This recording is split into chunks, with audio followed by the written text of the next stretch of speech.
stay here for just a minute? Absolutely. I'm going to go next door. She's kind of getting the other group started. As soon as she's done with them, I'm going to take them down to my room. Okay? Thanks.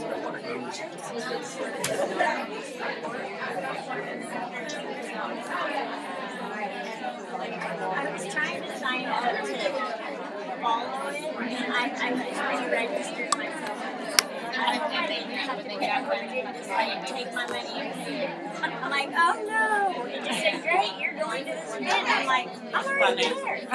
I wholeheartedly agree with this statement right here. You, as the teacher, are the most important person in that classroom, but your most important job is to manage a classroom effectively. Because a well-managed classroom can change the world. Oh. But it is This is the same thing we had that down there. as it sounds. You can Google classroom management. This and right here. thousands of So the books are problem gonna with it come up. is we have You to can connect find to a different lots Google of account. YouTube presentations, James, it's and not you picking can up spend internet at all. thousands of dollars attending I'm sessions running off a hotspot right now. to get a If I classroom that the try and world connect tells it you to looks like staff or this. guests, it doesn't as Because well. this is what they think. And so I was like, I got this. I can teach this class, no problem. Line up. They lined up. Sit down. They sat down. Now, fast forward to March. And I go, line up. And they're like, no. Or they're like one at a time. Or they're racing because the door became the prize. And I lost control. And 18 years ago would be the August of 2000. March, April, and May were the longest 3 months of my life. Okay. Ever. Because So I we're connected to the lost OPS control of my Wi-Fi. class. Because my classroom was all This is the about one to me connect it to. being in charge and creating a set of rules The rest that of them they didn't needed connect. to follow. You got it to work? It was me Yeah. Okay, telling cool. them what to do. So now the reason And this this isn't is what I playing, felt like. it is streaming. And it wasn't But the working. reason it's not playing is because she has to connect to So a today I want to talk to you YouTube about account. ways Yeah, that Google I think account. you can move from that You don't type want to of do that? I don't want to worry environment about her this to second. one that Okay. is productive So it is and full of streaming. mutual respect in How your do we get classroom. out? So, the typical classroom is somewhere in between those two pictures. And it looks just like your classroom. In your opinion. You get about 20 seconds. I'd say that. But when I say I want to fries, or whatever the traffic is, whatever, I have to make it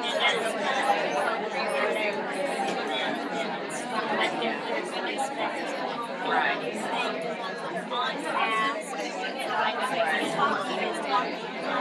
And not necessarily in a row. yeah, I've taken out and I was like, they had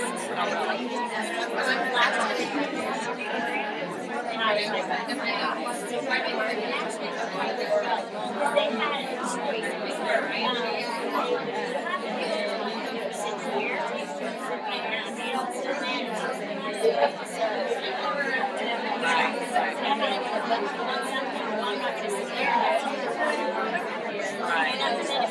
they feel like they own stuff. Right. Not so much. Yeah. Erase. Class. This is why I love elementary teachers. They know exactly what to do. So, the classroom sounds somewhere, looks somewhere in between. But what I love about your discussion is the first thing you said is it depends on what we're doing. There are some times when we need a quiet classroom. There are some times when a loud classroom is a productive classroom. And we have to balance when and where that happens. So one of the things we've got to think about is that a well-managed classroom does not just poof, come out of nowhere. It is a thought-out process that takes time. It also takes a great deal of effort to create because you have to have a plan in place. And that plan in place comes from you. You are the most important person in that classroom because you are still the It's not pulling single up here. most important It's contributor not popping up to at all. success. Again, it's not. Don't have a home that is Really organized or Honestly, it'd be routine. better if it was There's her so many kids that go home and don't know where they're going to eat. Well, it's still They don't even connected. know if they have a home If to go connected home right now, to. yeah. Or they have a home full of chaos. and they come to your classroom to be loved on and to be taken care of. So we've got to nurture those students. The other thing is that an effective teacher can virtually wipe out the effects of poverty in just 5 years. We know what happens to our youngest learners when they come from a poverty home. Their vocabulary is diminished. They do not have background knowledge. They're socially and emotionally behind. Their social cues are awkward. We also find that those students spend most of their time yelling because they have to yell over others in their house to be heard, or that's the only way they hear communication. They also are yelling over the TV or the radio or the computer. Or they don't even know how to talk at all because they've been hidden behind a device for so long. But 5 years of an effective teacher can virtually wipe that clean.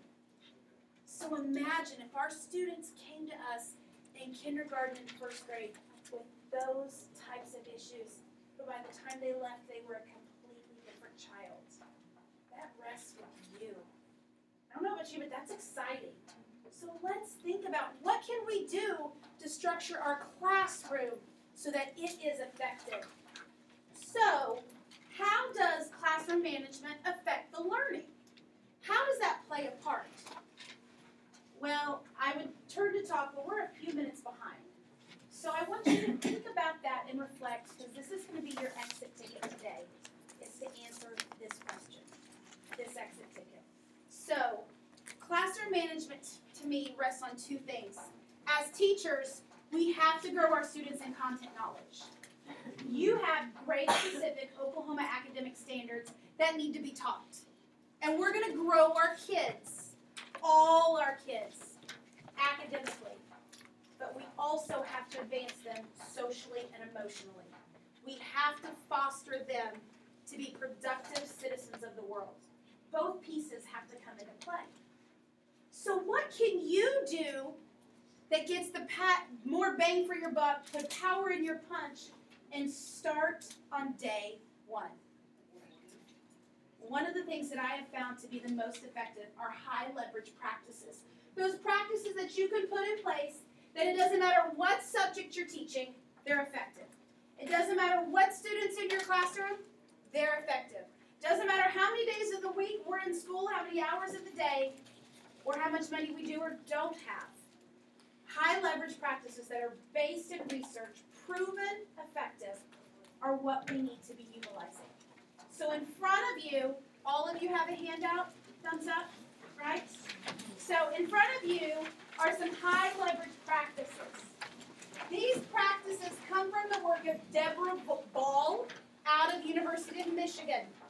Her background is mainly in mathematics, so these started out as high leverage math practices. And then someone said, wait, I think I'm going to try these out in reading. And they worked. And then someone's like, well, I'm a science teacher, I'm going to try them. And they worked. So we took away that content specific, and they are just high leverage practices. So what I want you to do is I want you to read through the handout in front of you. And you have a specific reading strategy that I want you to do. As you're reading through that I want you to underline things that are like, yeah, I like that. It's a good idea. I'm going to underline it to remember that. If there's one of them that is your aha moment, that, oh, I never thought about that, or that's what my partner's been doing all these years, or wow, I want to try that.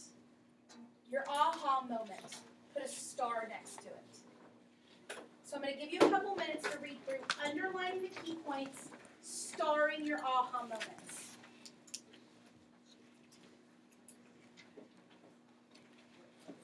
Oh, you're good.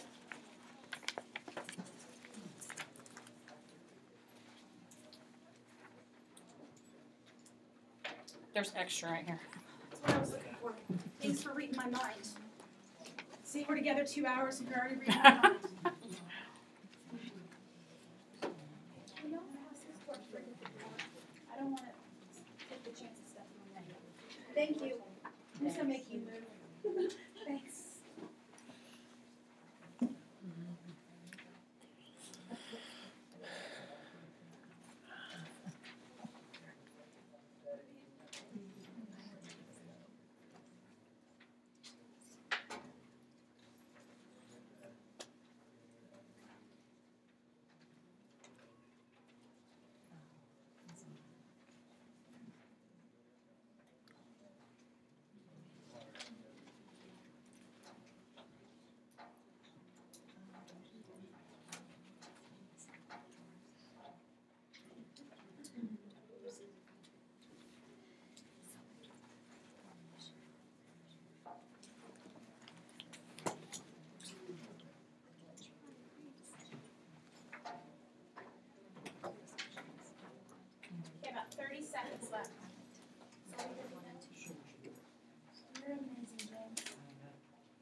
show a video up here, will they be able to see it and hear it?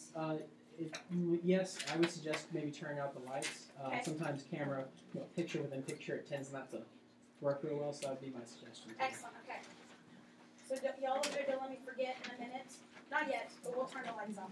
Thanks. Okay, I'll pay you double what I'm getting paid as the presenter for being my man away. So what you're going to do is you're going to turn to your neighbor and share your stars. Share your aha moments.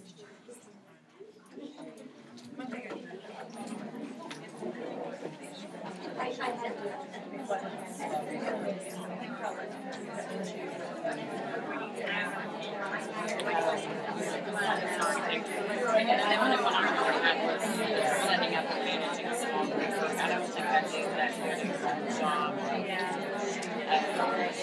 teaching them how to work in a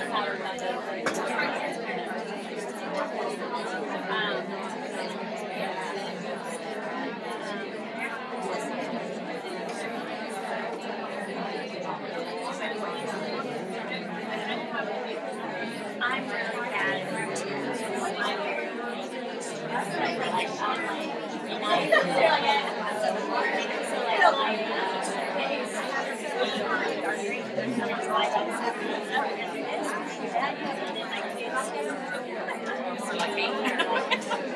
Yeah, or like, want it structured, but this is every time I work there, I do like and I know I do, and that's routine, and it's not always not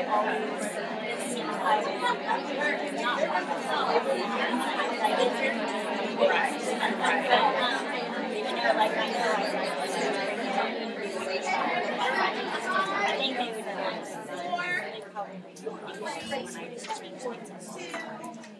One. Now this always happens everywhere we go, everywhere I go, is that you have amazing conversations and I get to hear them, but then you know what happens. I asked for volunteers. Nothing. So my strategy is I would like you to share what you heard from somebody else. So either your neighbor, what you eavesdropped from the friend behind you, what you heard from all of our close flatmates around here. What did you hear from somebody else? Which one of these is a star moment for somebody? What do you got for us? Exit tickets. Exit tickets. Why are exit tickets so important? Because you need to know what they have learned through the whole day or whatever the hour or whatever you're doing. So when you do the exit ticket, this shows you if you have to work on it tomorrow a little bit more that you can do that. Excellent. Exit tickets are a fabulous formative assessment. Formative assessment means it's informing your instruction. So at the end of the day, ask them one simple question. Post-it note, index card, quick tear off of the paper. Take it from them and see what they learned. The other piece that's so valuable is, did they learn what your intent was of the day? And if not, why? And it's a really good self-reflection of yourself. You can self-reflect, well, did I not hit the points I wanted to hit? Did I not give the examples I wanted to give? Or did I say the wrong thing that misguided them? So exit tickets are amazing ways to see what they learned and to also reflect on your teaching. Thank you for that example. Another one, what's another star moment? I think we have a high bill population in our school, and I know we're good about learning about their culture and beliefs and everything, but implementing it and putting it into our lessons, I think is something that You're exactly right. I love the two-step you did. So that's number 12. Not only do we learn about our students, but we implement that into what we're doing. School is a cultural right for everybody. Everyone comes in, but it's a social issue. Students want to come in and feel accepted for who they are. And that is your responsibility as the classroom teacher to make your classroom a loving environment for everybody. Everybody. And so learning about your students, learning about where they came from, learning about the cultures, the holidays that they celebrate, the things they like, the things they don't like, and then putting that into play. into the books you read, the conversations you have with them, maybe even taking it outside of the classroom to things you might do outside of the room with them. But making it equitable for all students in the classroom. Make sure that everybody is comfortable with who they come in. Because those parents, families, send you their best. And you get to make them even better. So set up your classroom that you're curious about them and they're curious about you. Let them ask questions of each other. Let them teach them how to pose questions to others that are respectful. For others that look different than them, that do different things for them, teach them how to ask those questions. And then that way you have a classroom of mutual respect where everybody feels welcome, from you all the way down to the student. And then that way they are passing that along to others in the classroom. And they want to be at school. School then becomes that safe place.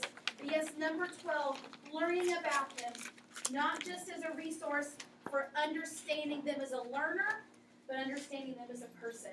Thank you for bringing that up. One more. Let's go from somewhere in this area. Oh, come on.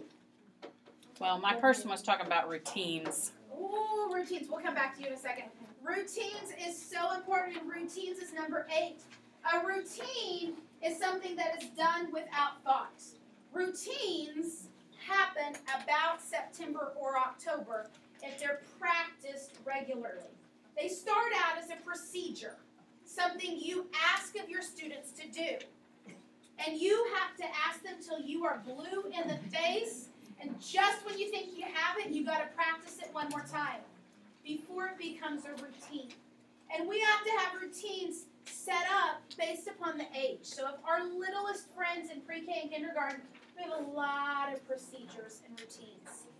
But it makes a classroom run well. How we line up, how we turn in papers, when we talk, where we sit, how we sit. I know I walked into, I have a 3rd grade daughter going to 3rd grade, and 2 years ago I went back to school and I walked into 1st grade. She's so excited to be a big kid, not in the kindergarten wing, like in the real school, Mom. I'm in the real big leagues now. And we walk in, and it's flexible seating. So the desks are in groups of 4 with about 15 different types of chairs. And my teacher sat in, and I'm like, this is never going to work. I've got bouncy balls, and we've got swivel chairs, and we've got some standing, and some sitting, and some kneeling. And I was like, what is this teacher doing? And so come conferences 6 weeks in, I asked the teacher, you know, how does this seating work? And she said, well, the first couple weeks, it's a little rough. But we walk in every day, and you pick your seat where you learn best. And you sit there all morning. And if you choose not to sit there correctly, then you're choosing to get up and leave. And you get to choose a seat that the teacher tells you where to sit. Or you lose your choice, the teacher tells you. And then in the afternoon, they can choose to sit somewhere else. But it was all about student choice. And she says for the first few weeks, almost month of school, we don't get started for about 30 minutes in the morning. She said, but I guarantee you by the last weeks of school, they will walk in, sit down, and we will lose seconds. And I asked my daughter, I go, how does it work? And she goes, oh, Mom, I now know that I like to stand up in the afternoon because I'm hot and sweaty after recess. She goes, but I really like to sit on the floor in the mornings because it's almost like my bed and it's low to the ground. I'm like, wow. I go, do you ever like those bouncy seats? She goes, I don't like the bouncy seats because I don't learn because I'm too busy being distracted. This was my 7-year-old. Because this teacher had taught them how to make decisions and how they learn. She'd set up routines and procedures that she followed regularly every single day, consistently. That's when a routine and procedure becomes effective, is it happens every day. And we don't let it slip every day. And if it's not followed, there is a reason for it that comes from you, and something has to happen as a consequence. That routine you will thrive on and your kids will thrive on. But that has to be in place for pretty much everything. And you've got to think through those. those into play. So you were about to say one more. I marked 6 of them. Ooh, I like that. Fantastic. But coordinating and adjusting instruction during a lesson, I mean, that's like really stimulating to engage them because if you see they're falling out, find a way to pull them in a different way. Exactly, coordinating instruction during. So research shows us that students have a time or an attention span 1 minute times their age. Let that sink in. 1 minute times their age. They zone out at about 20 to 30 minutes, just like adults. They need that stimulation. So pre-K and kindergarten, we're changing like every 5 minutes. We're doing something. But you've got to change your instruction, change it up. Once you learn your students, you'll know who loves to talk. So we sit those together. You'll learn those that like to sit in silence, and we'll sit those together. And you'll know how to adjust your instruction. I'm going to show you a video here. This is Mr. Hester. Mr. Hester had to make some big decisions because his first few years of school were pretty miserable because he didn't know how to run a classroom. And he had to make some huge decisions. And it's these high leverage practices that changed what he did. So what I want you to do is we're going to watch this video. It's about 7 minutes long. As we're watching this video, as you see him doing what is on the sheet, just make a little tally mark. Let's see how many of these he does while we're doing this. So friends, grab the lights, and I'm going to get our video going. I can do that for you, ma'am. If you Perfect, like. yeah, it should just be embedded right in there. Okay. It should have the sound up loud enough. I'll make sure. You can make it whole screen if you like. Yeah, absolutely. At the beginning of the freshman year, we give students a diagnostic assessment to figure out what their strengths are, what their weaknesses are. And we have kids who come in reading 2, 3, and 4 grades behind grade level. To give my students the education they deserve, I need to have an attitude that says, I'll do whatever it takes. I'll go above and beyond, and I will go the extra mile to ensure that they're passing their classes, they're learning what they have to learn, and they're on their way to college. My name is Tyler Hester, and I grew up in Marin County, California. I went to great schools when I was young. My mom was able to give me great educational opportunities. I went to Branson High School in Marin County, and I went to Stanford for undergrad. I went to Cambridge University for graduate school. And while I was at Cambridge, I was studying the politics of education. I just came to believe really firmly that education is a civil rights issue of our generation. That so many thousands and millions of kids every year, frankly every day, are having life opportunities cut off from them. I was in England and I was kind of deciding between, do I get a PhD? Do I stay and learn to essentially talk pretty about education? Or do I get some skin in the game and go into the classroom? When I greet kids as they come through that door, I say, good to see you. And then I say, show me your homework from the night before. And if they don't have their homework, they get a 60-minute detention after school that day. And they all serve that detention. They say this to me in the first couple of days of school. They say, Mr. Hester, last year there were only like 2 or 3 kids who did their homework every day. And now we've got only 1 or 2 kids who don't do their homework every day. And it dawns on them that this is a place with profoundly different expectations. And that's just another way that those expectations manifest themselves.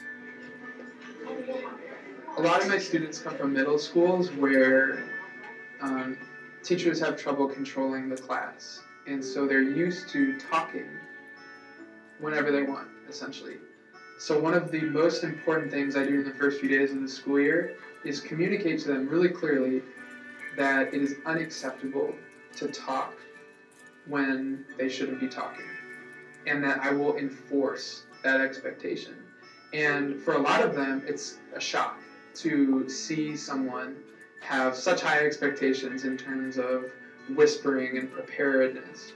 And if in the first few days of the school year they see not only that I give those consequences, but that I follow through, that you will have a meeting if on 2 separate occasions you don't meet my expectations, that you will get a call home if on 3 separate occasions you don't meet my expectations, and that you will go to the office if on 4 separate occasions you don't meet my expectations.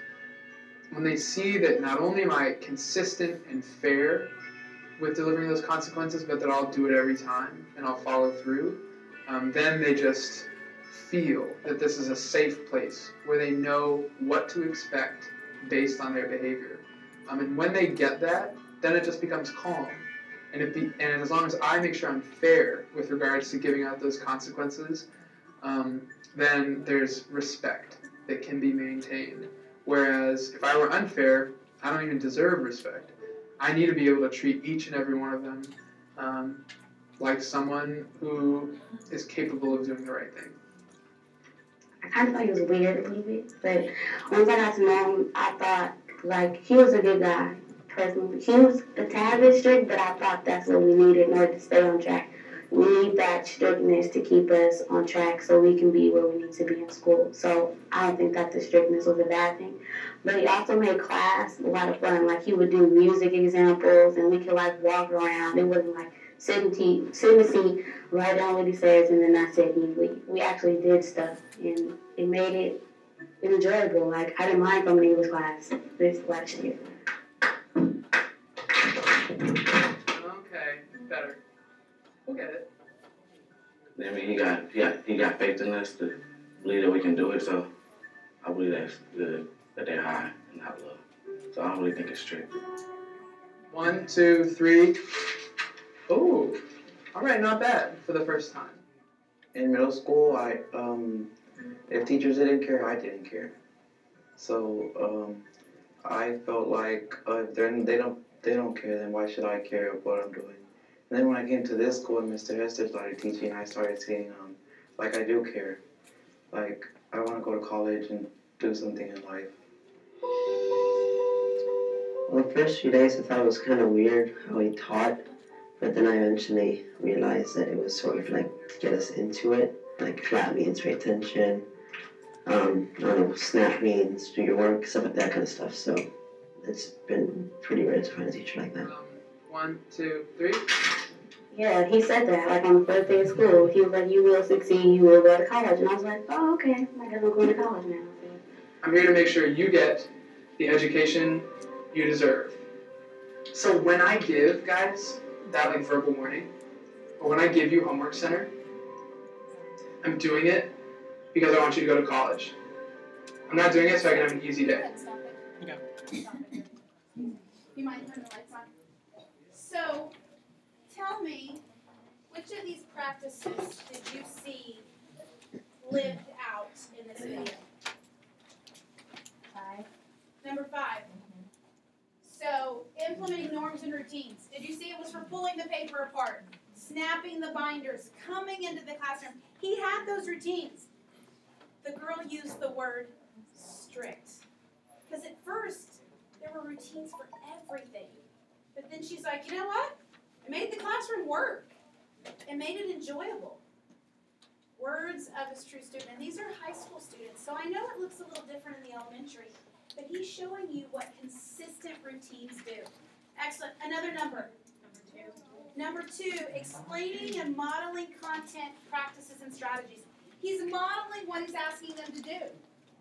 And the content and the practices. He's asking them to do it. So he said he was snapping and clapping to get their attention. It meant something, so they were going to practice it over and over again. He put those in place so that they felt comfortable doing it. And I kind of imagine it's not on here, but one kid said he snaps when we got to get to work. So then he could be sitting here talking to friends and does this, and he doesn't have to say a word or give them attention. I like to think that maybe kids start doing this. Not in a mean way, but when they're trying to focus, I could see a kid do that. And it's like, oh, yeah, get back to work, focus in. They're self-regulating themselves and their friends in a mutual, respectfully way. Full of mutual respect so that everyone in that classroom can learn. One more example that was in here. 10. Number 10? Number 10, so building respectful relationships. He said it himself. If I can't be consistent with them and fair, I don't deserve their respect. But respect is a two-way street. You have to give it to get it. And those students really showed the adage that they don't care how much you know until they know how much you care. They knew how much he cared about them by putting those things in place, and he explained it. He explained why he gives homework. He explains why he calls home and has consequences. Because he cared for them. And it was all about respect. And you notice they did it. I heard a principal one time say to a student that here's my expectations for you. And here's where you're performing right here. And do you see all this space in the middle? It's called potential. And you need to take advantage of that potential because you have it. And you need to meet my expectations. You need to set those expectations high, and they will get to them. Some a little faster than others, but they need to know that. So now what I want you to do is take your paper and turn it on the back side. And you're going to do a little bit of goal setting right here. So at the top, you are going to take one of your stars, and that is your goal. Just one of these high leverage practices. Steve Linewan, who is a mathematician, says it is unheard of to ask a teacher to change more than 10% of her practice or his practice a year. So I don't want you to go back to school and overhaul everything you do. I want you to make a small change, about 10%. So 1 or 2 new ideas a year or a month. So I don't want all 19 of these to become a high leverage in your classroom this year. I just want 1 or 2 that you work on a consistent manner. So pick out the one you want to start on, and that's your goal. And then you're going to write the outcome. If I do this, then this will happen. If I show my students respect, they will show me respect and follow the procedures we decide. If I call parents at home, which was talking about a student with parents, if I call home and give praise reports, then my parents will become more involved in my classroom. Your if statement and then 3 small steps you're going to do to follow it.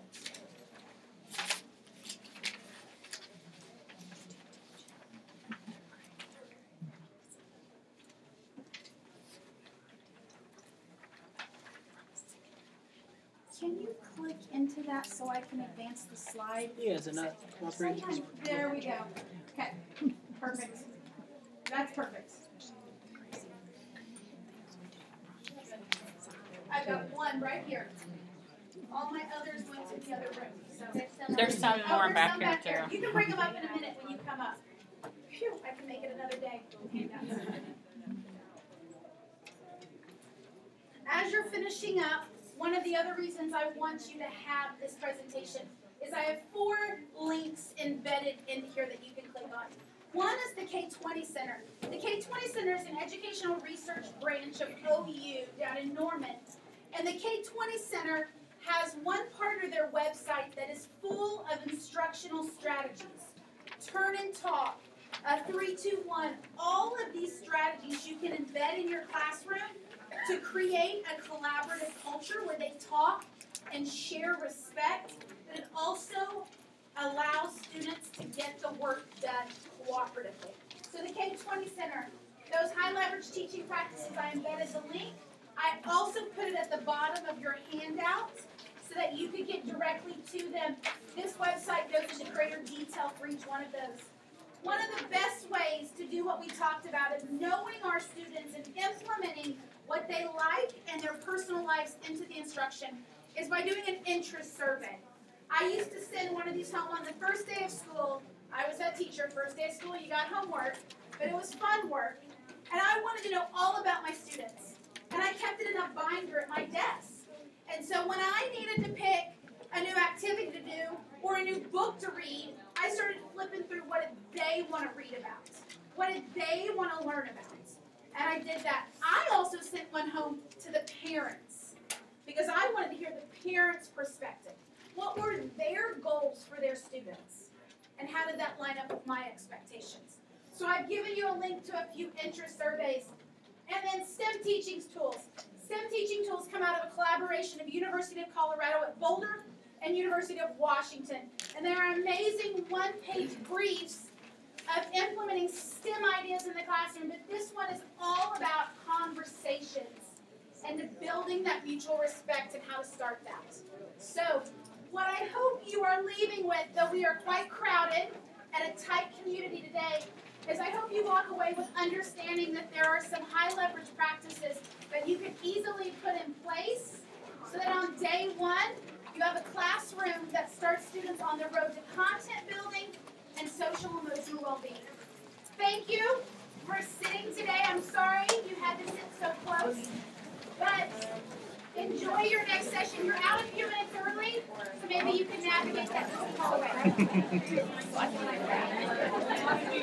Where are you guys going now?